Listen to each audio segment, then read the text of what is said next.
Star Trek Next Generation and a Caddyshack reference smushed into 17 seconds of... So this is a great moment when I went in to record that. I was so excited to go and do that.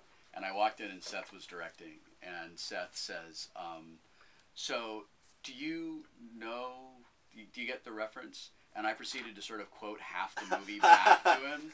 And and told him that, like, I was just so, like, all, I'm here, you know? Yeah. I was so excited, and I said, yeah, and actually, I have Caddyshack on DVD, and I watched that scene last night to get the cadence down and just not mess it up. We're talking to Wil Wheaton. He's in town for Comic-Con, and you can follow his exploits at wilwheaton.net. This is a complete tangent, but it's because you mentioned Family Guy, and I know that you're a Simpsons fan, too. Mm-hmm. I have like friends that love The Simpsons and will not watch Family Guy, and other friends who think the Family Guy is the be-all, end-all. What do you think it says about a person if they're a Family Guy person versus being a Simpsons person?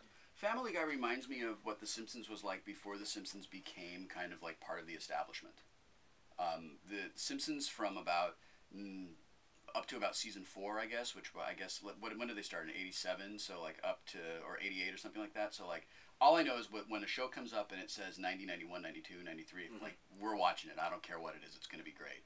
And I feel like over the last few years, I don't know if it's that I've changed or that the show has changed or a little bit of both, but I don't enjoy it nearly. I actually dislike it more often than I like it.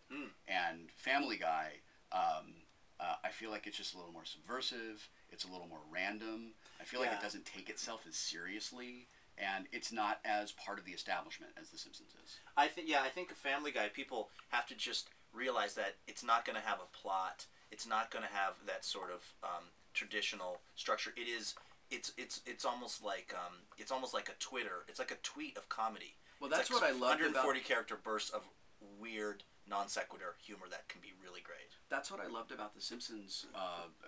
Like whatever season it was where they did like Marge versus the Monorail, or or when they did Last Exit to Springfield. You know, those shows, like, they kind of had a plot, but it didn't go, like, it wasn't a plot on rails. It went, well, except for the Monorail. Yeah, which was literally which was on a rail. Rails. Yeah. But the stories would sort of like start out and they'd go around each other, and then eventually they'd kind of tie up. And I loved that. Yeah. And I don't like the stories that are so linear and it just feels like a sitcom that happens to be animated.